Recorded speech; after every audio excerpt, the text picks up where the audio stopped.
So good morning, everyone. My name is Chelsey Roebuck. I'm the founder and executive director of a nonprofit called Elite, or Emerging Leaders in Technology and Engineering. Elite works to increase equity, opportunity, and readiness for students in their pursuit of post-secondary STEM pathways.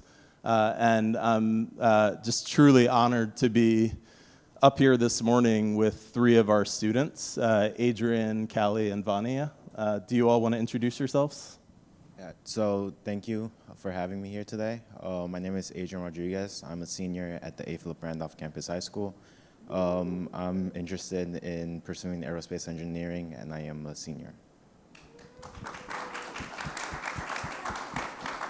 Thank you for having me here as well. My name is Vania Senanu. I am 17 years old.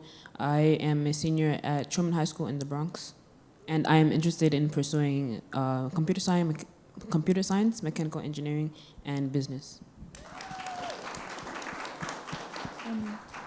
Hello, my name is Calli Belgraves-Samms. I'm 15 years old.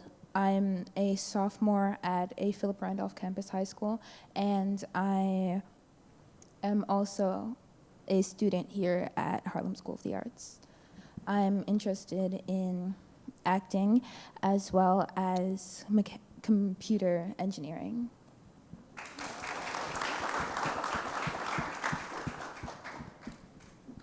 Thank you. So Elite's a nonprofit that I started about 13 years ago. I was studying mechanical engineering at Columbia, really involved in the Harlem community doing educational outreach, and really wanted to make science and engineering at a high level more accessible to students around the world. And we did that and have run, over the last 10 years, have run programs in 6 or 7 countries, impacting over 10,000 students.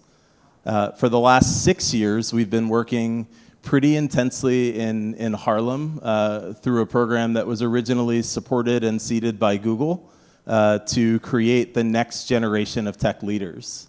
And what that looks like is a high-touch intensive program where students typically start in 9th or 10th grade and get support from us to and through their graduation from high school into college. When I think about educational opportunity, I really think about education as the most reliable and consistent vehicle to social and economic opportunity. And far too often, I think, within the technology space, at least in the years that I've been working in this industry, I've seen a lot of different type of initiatives that were more inspiration than education. And I think in this space where there are these critical opportunities that you're going to hear about throughout the day, jobs that pay in the 6 figures as a starting salary, and just all of this opportunity that exists. I think that part of the conversation that often gets left behind, especially in this community, are being able to build the type of pathways that reliably and predictably prepare students for success in these spaces. So today you're going to hear from some of these students and hear the incredible amount of work and investment that they put in every single week, year after year, to ensure that they are competitive candidates for some of the most competitive colleges in the world. Just for context, the students that have been in our program, our first graduating class of this group of students, the majority of them were students from this neighborhood, the majority were students of color, and of that, 2 went to MIT. We have 2 students at Harvard, 3 students at Carnegie Mellon now, 1 student at Stanford, and they're all there with full scholarships, with every major corporate scholarship that you can imagine. So we're gonna start with Vania, and Vania, I think I'm most interested first in hearing about how you plan to combine those interests. So you mentioned computer science, you mentioned mechanical engineering, you mentioned business, and I think to the average person, those are very different fields or disciplines. So we'd love to hear and understand maybe how you're thinking about combining those passions. Okay, so I recently discovered this career path of that actually combined most of my interests, and it was called quantitative trading. And I feel like that kind of career path was like so exciting and kind of surprising to me because I didn't know there was an occupation that would actually like combine all of my interests. And so when I discovered it, I was like, oh wow, this is something that I would have learned as a hobby anyways, and like this is a career path that I can like actually get paid for whilst like doing something that I would like and that I would have fun in. So I am first of all really excited to kind of pursue that interest and that career path, and I would say that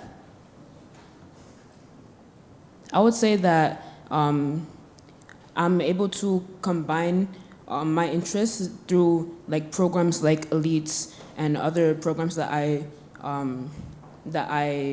participated in over my past high school years, because they allow me to learn more about each individual interest and allow me to kind of build connections in those fields where I can communicate with other people who are like me and who have those same interests as me.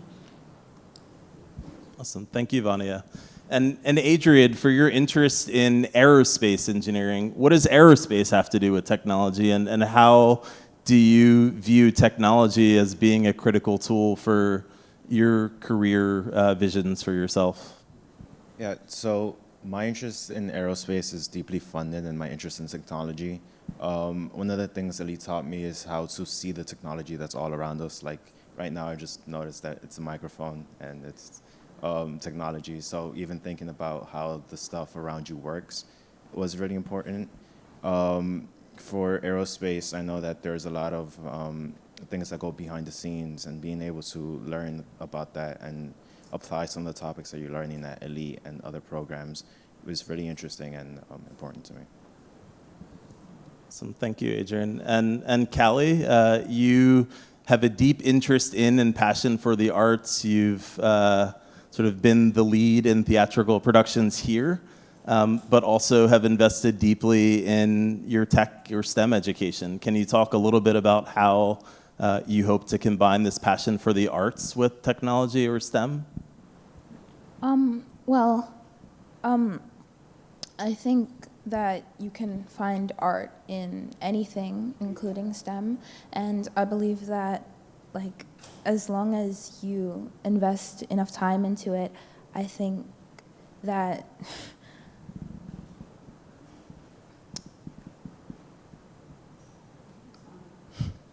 I believe that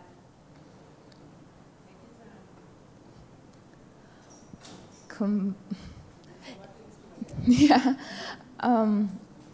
there are ways to combine the arts and STEM, even in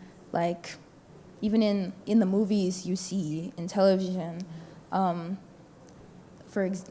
an example, like Iron Man, Tony Stark, he's so into STEM and tech, and you kind of learn new things with him in the movies a little bit, sometimes not completely accurate, obviously, but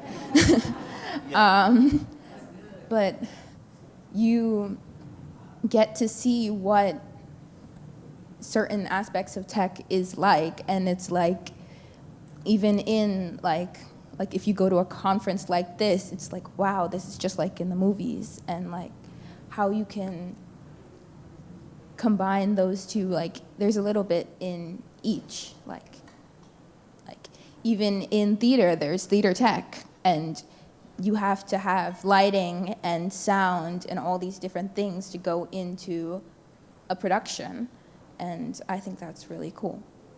Awesome. Thank you, Calli. And I really do believe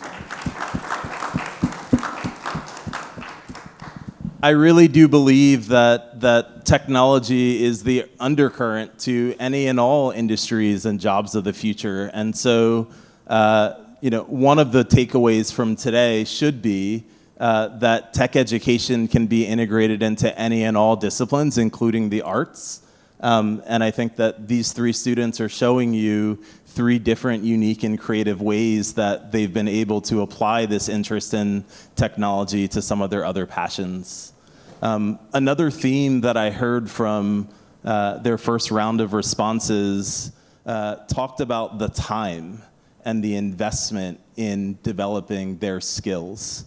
And so I want to go back to Vania because I know that your summer was not the typical summer for an average 17-year-old, especially in New York City. Can you talk to us a little bit about some of the different things that you were involved in throughout the summer and how those things connected to both your college and career goals? Okay, so I participated in a total of 3 programs over the summer. One was Engineering the Next Generation with Columbia. Another one was Girls Who Code. And the third one was my semester with MIT. And I actually found out about all of those programs through Elite. And each program kind of helped me foster a different, each program helped me foster a different skill set. And they each helped prepare me for college and helped prepare me for the academic rigor that I'll be experiencing in college. It actually felt like I was a college student over the summer. I was spending like pretty much 12 hours a day, like trying to like finish all of my assignments, study for the next thing and kind of build up like that. I would say the kind of I would say the kind of life of a college student, I guess, and each program was actually had something to do with tech, of course, and it kind of gave me the mindset that you can find tech in anything. You can learn from like a beginner's perspective and still like learn a whole lot of like, even if you're not a math person, you can still learn a lot in tech. Even if you're saying that, I can't do this, I wouldn't be able to take this course. There's still a lot of things you can learn in tech without having to be like without having to have that technical mindset. Like computer science, for example, a lot of people think that computer science is like so math-based, and I wouldn't say that it's completely math-based. It depends on the avenue that you go through in college. But I would say that a lot of it is just like writing and translating it into a language a computer can understand. So I would like to end off with saying that anybody can be in the tech space. They don't have to be like mathematically inclined or anything like that. Like technology is broad and diverse, and even like you can be teaching computer science in elementary school and kids will grow up to like learn how the environment works in that way.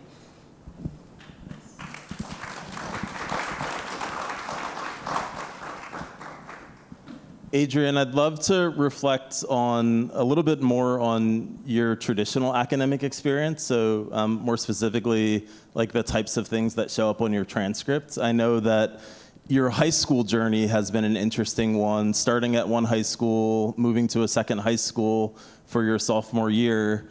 And you came this morning direct from a class that was also not offered at the high school that you attend.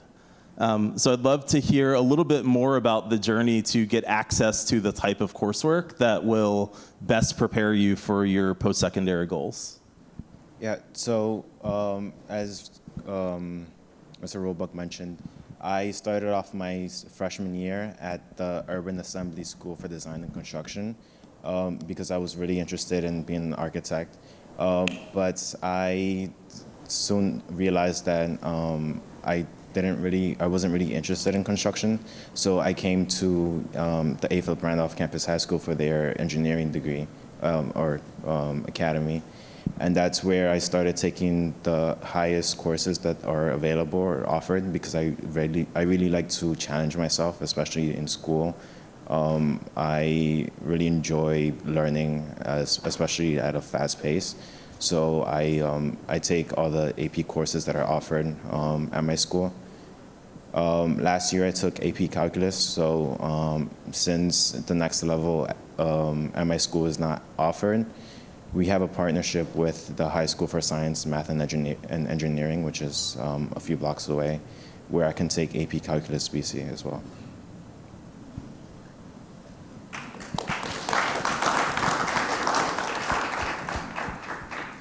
And Calli, you're only a sophomore, so at least the coursework hasn't picked up yet to the rigors that Vania and Adrian experience consistently. But you still stay incredibly busy, and you spend a lot of time not just again in our program with your tech education, but also in the arts. As a 9th grader, as a 10th grader, how do you develop the discipline and organizational skills to manage all of your responsibilities with so many different commitments on a weekly basis? I've been asked this question a lot.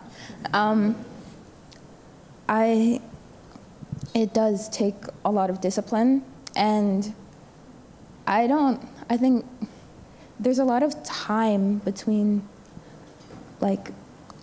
so I also go to Randolph, and Randolph, it's 8 to 2:20, and then I know on Tuesdays and Wednesdays, drama club, that's from 2:20 to 2:30. We have a little bit of room there, which I usually spend doing my homework.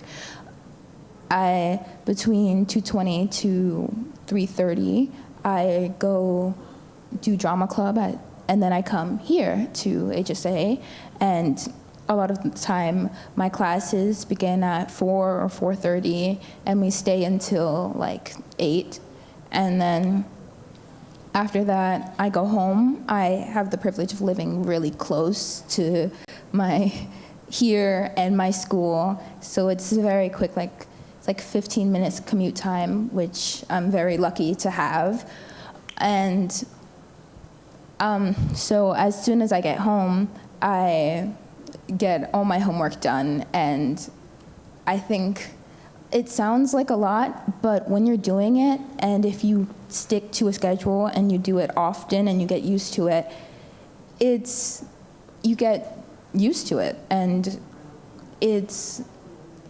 I wouldn't say simple, because it's still a lot, but if you're passionate enough and you know that it will get you somewhere, then it's worth it, I believe.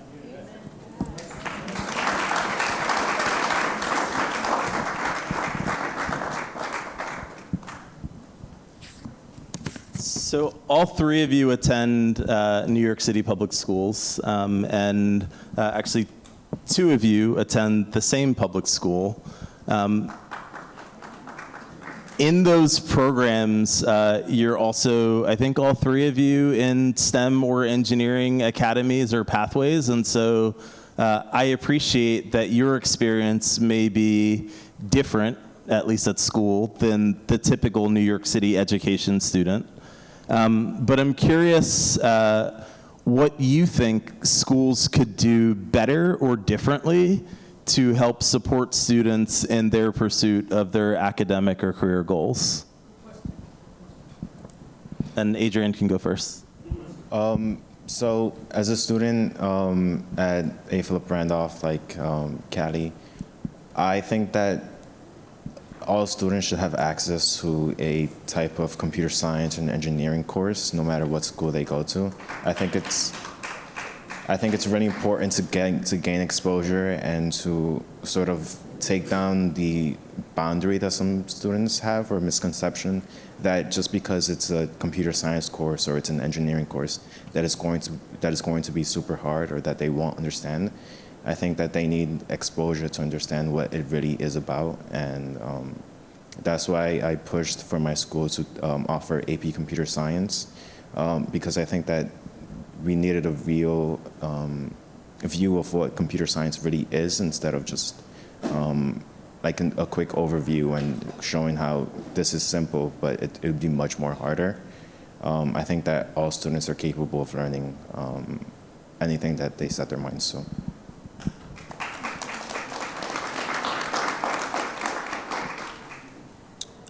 I would say that just more kind of advertising these available programs to more kids in their schools. Like a lot of high schools, I think every school has morning announcements, so it wouldn't hurt to just advertise that, oh, this opportunity is available to you, or you can go to this counselor if you're interested in engineering or the arts or aerospace. Like, I think a lot of students are looking for these types of opportunities, but they just don't know where to find it. Even on social media, you can do a lot of like advertising, even like word of mouth, like communication between friends. Like there's a lot of ways that you can like tell these students that these programs are available to them. And actually, funnily enough, I learned about Elite through my brother's school, which is also a Philip Randolph.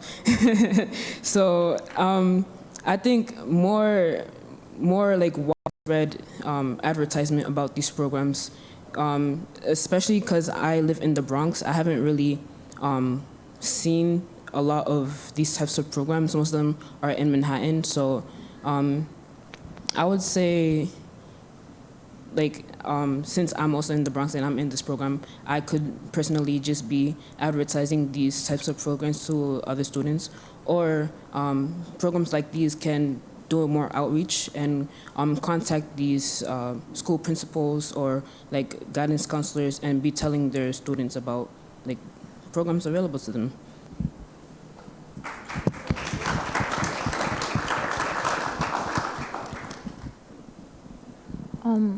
I believe that a lot of schools, even if they have a tech program, I believe like their tech programs are, well, I wouldn't say a lot of schools. I think specifically for my school, they have 3 academies. It's the engineering, medical, and humanities. And I think there are a lot of programs offered within those academies, but I think the tech program specifically is underdeveloped, and I think that a lot of the courses should be, I want to say, trying to find the right word for it. For lack of a better term, I think there should be more of those courses available to students and for students, and I think there should be a better way to, as Vania said, like expose students to these programs and how like a lot of times advertisement and like word of mouth really does help people find these programs and understand and like get resources about the things they want to do through said programs. And I think school is a very easy way to expose people like us to these types of things that they're interested in. Yeah. Thank you, Calli. So the theme of this panel was around skills, resources, and opportunities that youth need in order to thrive in their ever-evolving tech landscape. So I want to pose that as a question. So we'll start with Adrian. Adrian, what skills, resources, and opportunities, I know you reflected on school, but feel free to answer this more broadly. What skills, resources, and opportunities do you think youth in Harlem need in order to thrive in the ever-evolving tech landscape? I think that they should be able to have the skill of learning how to use technology to their advantage, being able to just search stuff up and see the opportunities that are offered to them, like summer programs or even Saturday programs like Elite, where they can learn skills that can be applied into their future. Can you repeat the last question? Skills, resources, and opportunities to help you thrive in the tech landscape. Yeah, again, just piggybacking on my previous point, getting exposure to the types of things that you would see in an engineering class or something like that. I know STEM is a very big or broad umbrella where you have multiple things like science, math, and engineering. Just having exposure and being able to participate in those fields is really important, and I think that's really led to my interest in pursuing STEM in the future. Thank you, Adrian. And Vania, I know that you've had a lot of opportunities. We reflected on some of those already today, specifically the summer opportunities. But what skills, resources, and opportunities do you think you need in order to reach your potential? Specifically for me, I think that just as we've been saying, like the consistent theme here is like more programs like these. I know that Elite helps their students even beyond the graduation year of their high school, and so even more programs like that even continue to help their students after high school and throughout college would be great for me. And I would say that programs also like my semester also that help you increase the amount of people you're exposed to and the amount of people you can connect with, and so that like students and youth can kind of bond over interests that they might not bond over bond over specific interests that they might not find available at their school. Like, I know that for me personally, I don't really find a lot of people to connect with over my at my school, specifically with business and STEM. So with my semester, I'm able to talk to a lot of people who are obviously interested in STEM, but then also have business interests as well. And so for the first question, not like stemming out from like a more specific to a more general view, I think that students need to be educated about STEM even from a younger age, because I learned more about like this the various STEM fields in high school, like going into high school. And I think that if you can even expose students and youth from their elementary schools even, then that can help them like start early, start like employing courses that, you know, that are like academically rigorous enough so that they can build that skill set and build that like, what's the word? For lack of a better word, but like build the kind of like, say what you feel. Yeah, build kind of like strength to the academic rigors of like the STEM field, I would say.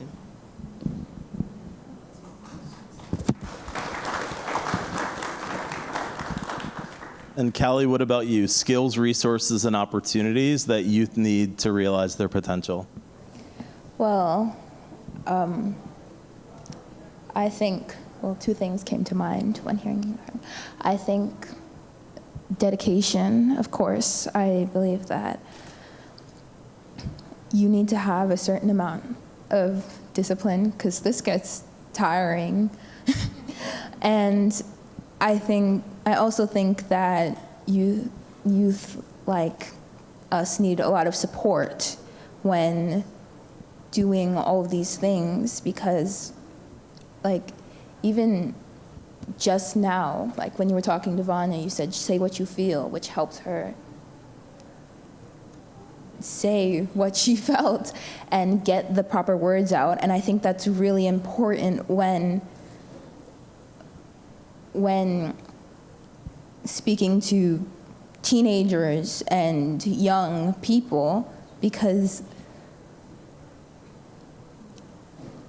we all need support, but I think specifically in STEM, it's a lot. And when you're doing it daily, weekly, it gets overwhelming sometimes. And I think having that extra hand to help you work and help you do the things you need to do, and having that guidance there for you is something incredibly powerful and something that can help you get to the places you need to be and help you succeed.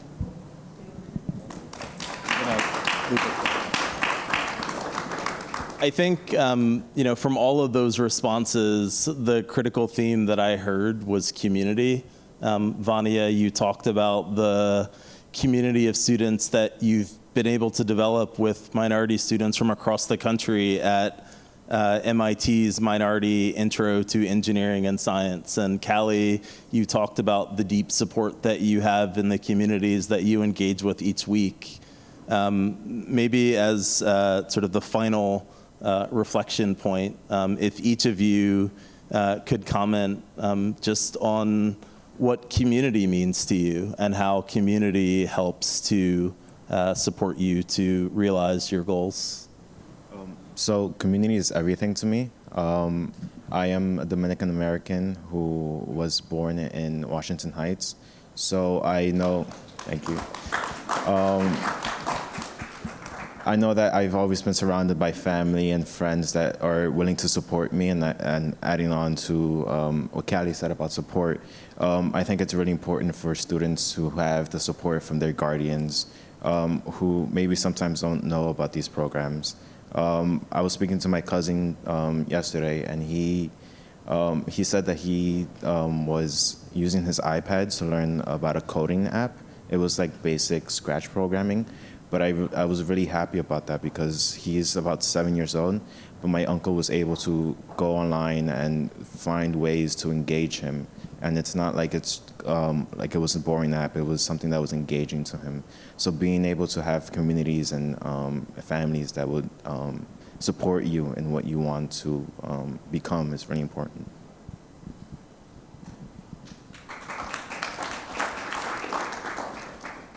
I think that along with what Adrian and Calli said, that community gives tremendous support and kind of gives I think community, if you're in a community, it's not just a one-way relationship. You're engaging with everybody in there, and everybody is learning from one another. So I think that being in a community not only provides support, but provides so many avenues of learning opportunities and so many avenues of learning opportunities and support. And I would say that the more people you're able to engage with and reach, the more people you're able to learn from, and the more holistic your worldview becomes, and the more developed you're able to build your values and your skill sets and you're a holistic person in general.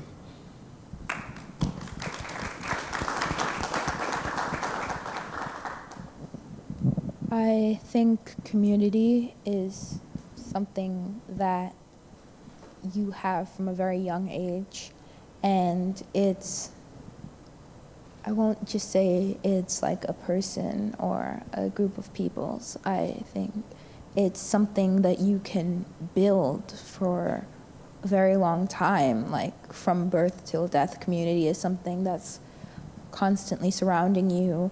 And I think community is something that helps you grow, and community is something that,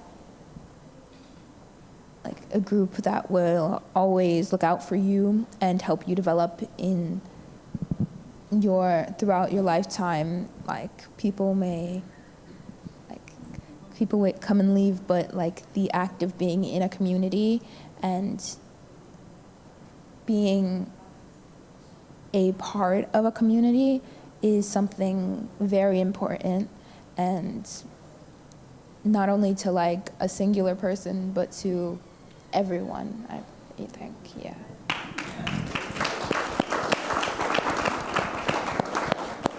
So I don't think we have time for questions, but we will be available in the back of the room if you all have any questions. Please come see us. I know they have to run back to school soon, but please do find us if you want to chat more. Wait a minute. Give them a huge, I mean, really. One of these people is 15 years old. Where was I at 15? I was surfing all my life at that time.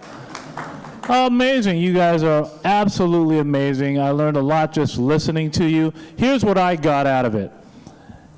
So we heard the word community, community, community, and that is true. But here's what I really heard. And it's one thing I love saying. Intelligence is distributed everywhere evenly. Everywhere in the world. But access and exposure is not. That's the difference. And that's what they kept talking about. If you can get the access, you get success. And that's exactly what it is.